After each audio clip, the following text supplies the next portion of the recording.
All right, good afternoon. My name is Terrell Jokes. I teach at Chris County Elementary School. I am a fifth grade teacher. This is my fifth year teaching, and today I will be doing my discussion questions.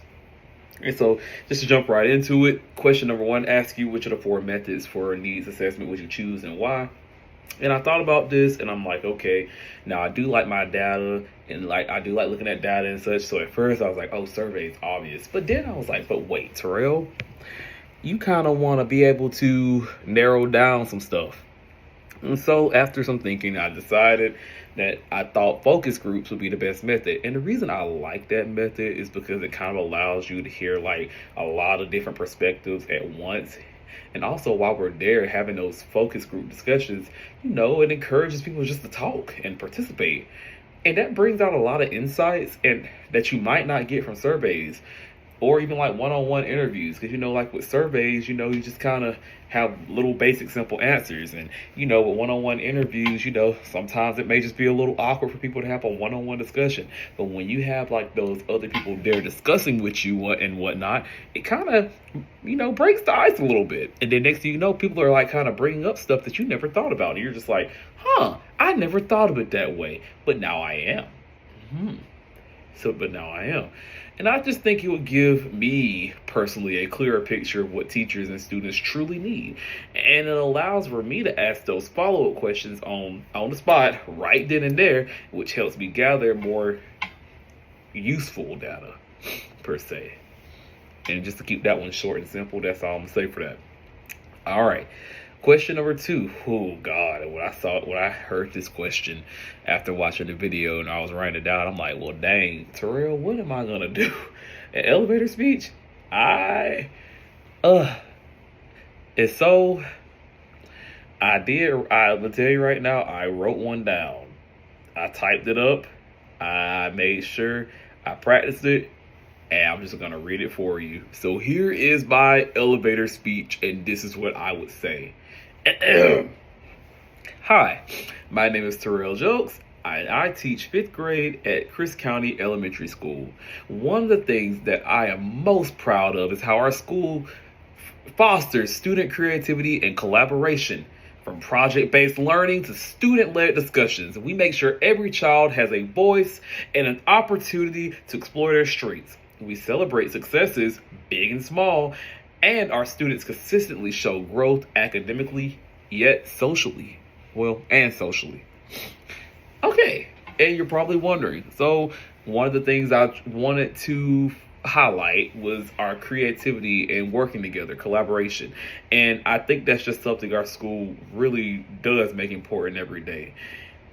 We really do foster it. Like, we have a very tight-knit community, and we collaborate and we work together so well with each other all the time. And it shows our visitors and parents the kind of learning environment we cultivate, and it makes our school unique and stands out from the rest and shows them the success that we have. All right, question number three. What can school and district leaders do to better support teachers, and why? Oh, I love this question. I love it, love it, love it. All right. What can school and district leaders do to better support teachers? Well, shoot. Well, other than more breaks, obviously. I'm kidding. I might not be. I really think our schools and district leaders can best support us by kind of giving us more consistent, practical professional developments, and ensuring that, making sure that we are have our time and resources to collaborate with each other. I learned that when your leaders listen to the needs of the teachers, because I was on the PBIS team last year, and one thing that made our teachers feel good was when we had a whole, section or position for, teacher needs, basically. Like, we focused so hard on the students that we kind of forgot, like, at first, hey, the teachers kind of need motivation for like PBIS and stuff like that. So we kind of, they create the teacher store, and we always survey our teachers and ask them things that they need as well. And so it kind of just feel like when teachers need when leaders listen to the needs of teachers, and they give us opportunities to plan together or share our best practices, it kind of improves the instruction. It not only improves our instruction, but it kind of strengthens the morale overall. And I feel this way because teachers who feel supported are more confident and yet effective in the classroom. And if you have happy teachers, you have happy students, and that's a benefit for everyone. And our last question: if your principal asked you to pick the most important topic for a professional learning day, what would it be and why? And honestly, I'm going to tell you right now, this is just personally for my school, for Chris County Elementary. And sorry, my allergies are bothering me right now.